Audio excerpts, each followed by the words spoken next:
20 years ago, Muslim scholars and their hand-picked representatives spoke for Islam. ከ20 ዓመታት በፊት የእስልምና ሊቃውንትና የተመረጡ ተወካዮቻቸው ስለ እስልምና ይናገሩ ነበር።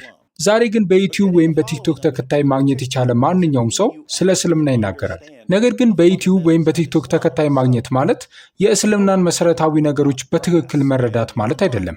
ስለዚህ አሁን የምንገናኘው ከዋናዎቹ ሊቃውንት ጋር አይደለም። የኢንተርኔት የዳዋ ወንድሞች እስልምናን ከማስፋፋት ይልቅ ኩፍርን ወይም ክህደትን፣ ሽርክን ወይም ከአላህ ጋር ማጋራትንና ቢድአን ወይም ፈጠራን እያስፋፉ ነው። ሊቃውንቱም ይህንን ለማስቆም ሊያደርጉት የሚችሉት ምንም ነገር የለም። ምክንያቱም ማህበራዊ ሚዲያን አይቆጣጠሩም። አሊ ዳዕዋን እንደ ምሳሌ እንውሰድ። አሊ ዳዕዋ እንደማያባራ የሽርክ አውሎ ንፋስ ለንደንን ያናውጣታል። እሱ እውነተኛ የሽርክ አውሎ ንፋስ ነው። ከጋሎጂ ጋር ባደረገው የቅርብ ጊዜ ውይይት አሊ የሽርክ አውሎ ንፋስ ኢየሱስ እውነት ወይም አልሐቅ እንደሆነ ተናግሯል። እሱም ከአላህ 99 ስሞች አንዱ ነው። እንዲሁም አላህ አባታችን እንደሆነም ገልጿል። ጥቂት ምስሎችን እንመልከትና ከዚያም የእስልምና ሊቃውንት በዚህ ጉዳይ ላይ ምን እንደሚሉ እንይ። Look carefully to his face. Jesus is the way, the truth. Amen. I agree. Jesus is the way, the truth and the life. Amen. I believe that. ኢየሱስ መንገድና እውነት ነው። አሜን አሜን አሜን። እስማማለሁ። ኢየሱስ መንገድ እውነትና ህይወት ነው። አሜን። እኔ ይሄንን አምናለሁ። No, you don't. You don't believe that. You don't believe that. No. That's shirk. You just committed shirk. Allah says he's the truth. Allah says he's the truth, Ali. አይ አታምንም። ይህን አታምንም። ይህ ሽርክ ነው። አሁን ሽርክ ፈጽመሃል። አላህ እኔ እውነት ነኝ ይላል። አላህ እውነት መሆኑን ይናገራል አሊ። So, a Christian sister in the crowd yells that Jesus is the way and the truth. እንግዲህ በህዝቡ መካከል ያለች አንዲት ክርስቲያን እህት ኢየሱስ መንገድና እውነት ነው ብላ ትጮኻለች። አሊ የሽርክ አውሎ ንፋስ ደግሞ ኢየሱስ መንገድ እውነትና ህይወት መሆኑን እንደሚስማማ ይገልጻል። ኤቨሪ ደግሞ እውነት ወይም አልሐቅ ከአላህ 99 ስሞች አንዱ በመሆኑ አሁን ሽርክ መፈጸሙን ለሽርክ አውሎ ንፋስ ይነግረዋል። ነገር ግን የሽርክ አውሎ ንፋስ በሐሳቡ ይገፋበታል። ኢየሱስ መንገድ እውነትና ህይወት ነው። በዚያን ጊዜ በእርሱ በኩል ካልሆነ በቀር ወደ አባት የሚመጣ ማንም አልነበረም። ይህንን ታምናለህ? በእርሱ ዘመን አዎ። ቆይ ምን? በእርሱ ዘመን አዎ። ስለዚህ ከአላህ ውጪ ሌላ አካል እውነት መሆኑን ታምናለህ?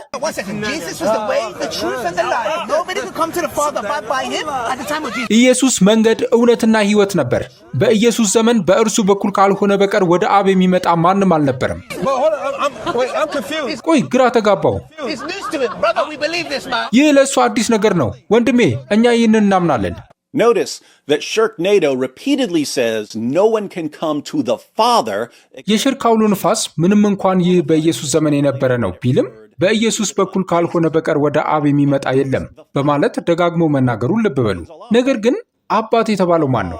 አላህን ማለቱ ነው አይደል? ስለዚህ አላህ አባት ነው። እንዲሁም እውነት ወይም አልሐቅ በሆነው በኢየሱስ በኩል ካልሆነ በቀር ወደ አባት መምጣት አይቻልም ማለት ነው። ይህን ማወቅ ጥሩ ነው። ክርስቲያኖችም ለሽርክ አውሎ ንፋስ ድጋፋቸውን ቢገልጹ ምንም አይገርምም።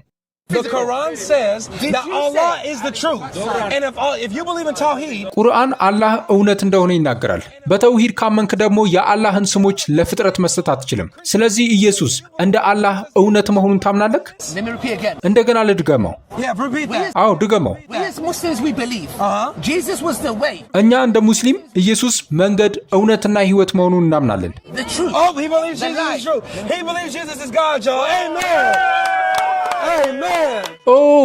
ኢየሱስ እውነት መሆኑን ያምናል። ኢየሱስ አምላክ መሆኑን ያምናል ማለት ነው። አሜን አሜን አሜን አሜን። እሱ ወንድማችን ነው ብያችሁ ነበር። ሄይ አሊ አሊ አሊ አሊ።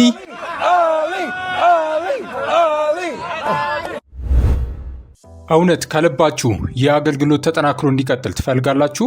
የምትፈልጉ በወርሃዊ 50 ብር መዋጮ አብራችሁን አገልግሉ። ተሳታፊዎች ጥቂት ከመሆናቸው የተነሳ መስራት የሚገባንን ያህል እንዳንሰራ እንቅፋት ሆኖብናል።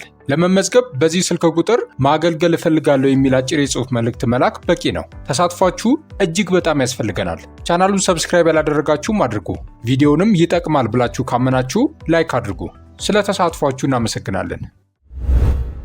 So, Jesus is the truth and Allah is the Father. ስለዚህ ኢየሱስ እውነት ነው፣ አላህ ደግሞ አባት ነው። የእስልምና ሊቃውንት በዚህ ጉዳይ ላይ ምን ያስባሉ? እንግዲህ እንደ ማንኛውም የእስልምና ጉዳይ በተለያዩ ሰዎችና ድረገጾች የተለያዩ መልሶችን ማግኘት ትችላላችሁ። ነገር ግን ተውሂድን የሚከላከሉ የእስልምና ሊቃውንት በዚህ ጉዳይ ላይ በጣም ግልጽ ናቸው። አንድን ሰው እውነተኛ ማለት ወይም እውነትን ይናገራል ማለት ትችላላችሁ። ነገር ግን አንድን ሰው እውነቱ ወይም ዘትሩዝ ብላችሁ አትጠሩ። የአላህ ስሞች በወሰን መጠሪያነታቸው ለአላህ ብቻ የሚገቡ ናቸው። ዶክተር ቢላል ፊሊፕስ የተውሂድ መሰረታዊ ነገሮች በተሰኘው መጽሐፋቸው ላይ እንዲህ ብለዋል።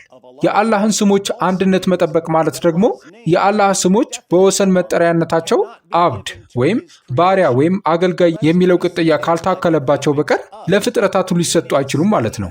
ስለዚህ አንድን ሰው እውነቱ ወይም ዘትሩዝ ብላ አትጠራውም። ነገር ግን የእውነቱ ባሪያ ልትለው ትችላለህ።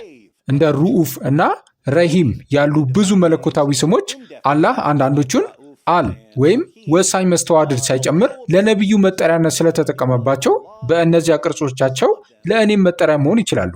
ሱረቱ አልተውባ ቁጥር 128 እንዲህ ይላል፣ ከራሳችሁ የሆነ መልእክተኛ በእርግጥ መጣላችሁ፣ እናንተ መቸገራችሁ በእርሱ ላይ ከባድ ነው፣ በእናንተ መመራት ላይ በጣም የሚጓጓ ነው፣ በምዕመናንም ላይ ሩሩህ ወይም ሩኡፍ አዛኝ ወይም ረሂም ነው።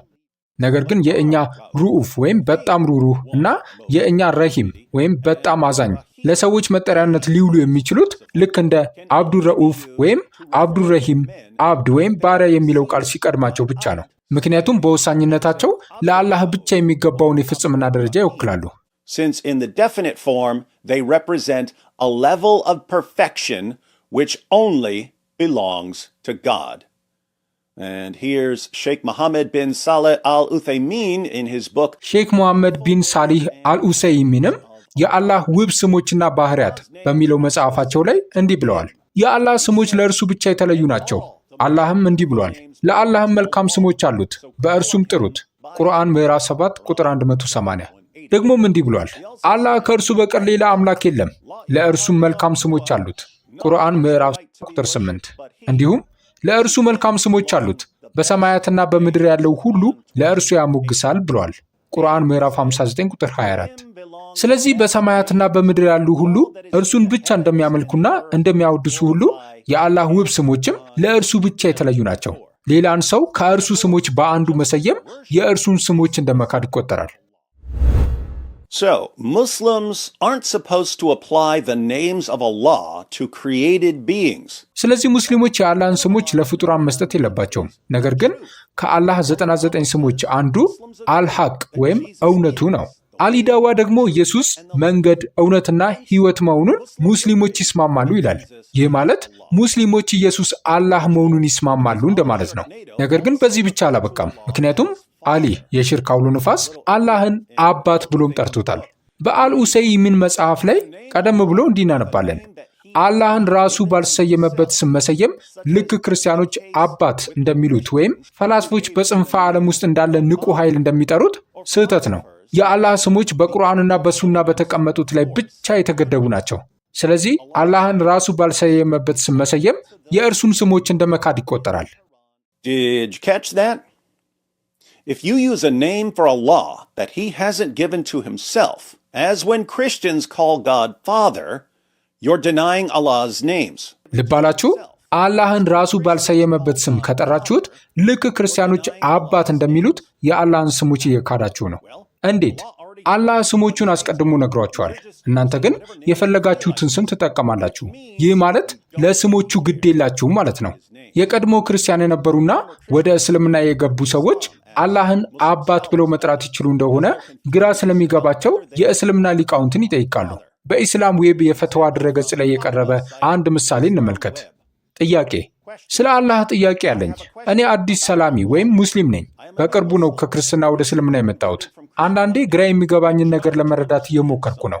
እኛ የአላህ የሥጋ ልጆች እንዳልሆንን አውቃለሁ። ነገር ግን እሱን መንፈሳዊ አባታችን ብለን መጥራት ስህተት ነው?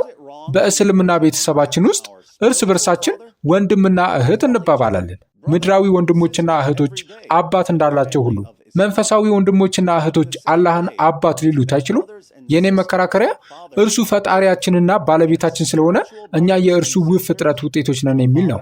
እኛ መለኮታዊ ልጆች ባንሆንም ከሌሎች ፍጥረታት በላይ ከፍ ያለ ቦታ ተሰጥቶናል። ስለዚህ እንደ አንዲት አዲስ ሙስሊም ሴት ይህን ጉዳይ እንዴት ልየው? አላህን እንደ አባቴ እኔንም እንደ አንዱ መንፈሳዊ ልጁ ማሰቤ ስህተት ከሆነ ባለማወቅ ለፈጸምኩት እንዲህ ያለ ኃጢአት እንዴት ይቅርታ ማግኘት እችላለሁ? ፈትዋ። ምስጋና ሁሉ ለዓለማት ጌታ ለሆነው ለአላህ ይሁን። ከአላህ በቀር ሌላ አምላክ እንደሌለና መሐመድም የልዑል አላህ ባሪያና መልእክተኛ መሆናቸውን መሰክራለሁ። በመጀመሪያ እስልምናን በመቀበልሽ እንኳን ደስ አለሽ። አላህም እስከምትገናኚው ቀን ድረስ በዚህ ሃይማኖት ላይ እንዲያጸናሽ እንለምነዋለን። በተጨማሪም በሃይማኖታዊ እውቀት እንዲባርክሽ እንለምነዋለን። አላህን አባት ወይም መንፈሳዊ አባት ብሎ መጥራትን በተመለከተ በብዙ ምክንያቶች ይህ የማይፈቀድ ወይም ተቀባይነት የሌለው ተግባር ነው። የአላህ ስሞችና ባህሪያት በቁርአን ወይም በሐዲስ በተጠቀሱት ላይ ብቻ የተገደቡ ናቸው። እኛም እሱን መጥራት የምንችለው እሱ ራሱን በጠራበት ወይም ነቢዩ በሱናቸው በሰየሙት ስም ብቻ ነው። አላህን ራሱ ባልጠራበት ወይም ነቢዩ ባልሰየሙት ስም መሰየም በአላህ ስሞችና ባህሪያት ላይ እንደማፈንገጥ ይቆጠራል። አላህም እንዲህ ይላል፣ ለአላህም መልካም ስሞች አሉት፣ በእርሱም ጥሩት። በስሞቹም የሚያጋድሉትን ወይም የሚያፈነግጡትን ተዋቸው፣ ይሰሩት የነበሩትን ዋጋ በእርግጥ ይመነዳሉ። ቁርአን ምዕራፍ 7 ቁጥር 180። አላህን መንፈሳዊ አባት ብሎ መጥራት ክርስቲያን መምሰል ነው። ነቢዩም ሙስሊም ያልሆነን የሚመስል ከእኛ ወገን አይደለም፣ አይሁዶችንና ክርስቲያኖችን አትምሰሉ ብለው ከልክለውናል። So, don't call Allah Father and don't call Jesus the truth. ስለዚህ አላህን አባት አትበሉት፣ ኢየሱስንም እውነት አትበሉት። የእስልምና ሊቃውንት የሚሉት ይህንን ነው። አሊ ዳዋስ ምን ይላል? Jesus is the way, the truth, and the life. Amen. I believe that. ኢየሱስ መንገድ እውነትና ሕይወት ነው። አሜን። እኔ ይህንን አምናለሁ። Who speaks for Islam now? አሁን ስለ እስልምና የሚናገረው ማን ነው? ዛሬ በዩቲዩብ ወይም በቲክቶክ ተከታይ ማግኘት የቻለ ሁሉ ይናገራል። ዛሬ በዩቲዩብ ወይም በቲክቶክ ተከታይ ማግኘት የቻለ ሁሉ ይናገራል። አስገራሚ ዘመን ላይ ነን። ዶክተር ቢላል ፊሊፕስ ለሙስሊሞች ከእስልምና የመውጣት ናዳ ሊመጣ ነው ብለው ያስጠነቀቁት እኮ እሳቸው ነበሩ። It is going to become an avalanche. Apparently, the avalanche of apostasy isn't just Muslims renouncing their belief in Islam. እንደሚታየው ይህ ከእምነት የመውጣት ናዳ ሙስሊሞች እስልምናን መተዋቸውን ብቻ አይደለም የሚገልጸው። ይልቁንም በማህበራዊ ሚዲያ ላይ የታወቁ ሙስሊሞች እስልምናን መሰረታዊ ከሆነው የእስልምና አስተምሮ ውጪ ወደ ሆነው ሌላ ነገር ሲቀይሩትም ጭምር ነው። ወጣት ሙስሊሞች እስልምናን እየተማሩ ያሉት ከማህበራዊ ሚዲያ ነው። የሚማሩት ነገር ደግሞ እንደ እስልምና ሊቃውንት ገለጻ ከሆነ ሽርክ፣ ኩፍርና ቢድአ ነው። በድጋሚ ሊቃውንቱ እነዚህን የዳዕዋ ወንድሞች መቆጣጠር ስለተሳናቸው ይህንን ለማስቆም የሚያደርጉት ምንም ነገር የለም። እውነት ከልባችሁ ይህ አገልግሎት ተጠናክሮ እንዲቀጥል ትፈልጋላችሁ? የምትፈልጉ በወርሃዊ 50 ብር መዋጮ አብራችሁን አገልግሉ። ተሳታፊዎች ጥቂት ከመሆናቸው የተነሳ መስራት የሚገባንን ያህል እንዳንሰራ እንቅፋት ሆኖብናል። ለመመዝገብ በዚህ ስልክ ቁጥር ማገልገል እፈልጋለሁ የሚል አጭር የጽሑፍ መልእክት መላክ በቂ ነው። ተሳትፏችሁ እጅግ በጣም ያስፈልገናል። ቻናሉን ሰብስክራይብ ያላደረጋችሁም አድርጉ። ቪዲዮንም ይጠቅማል ብላችሁ ካመናችሁ ላይክ አድርጉ። ስለ ተሳትፏችሁ እናመሰግናለን።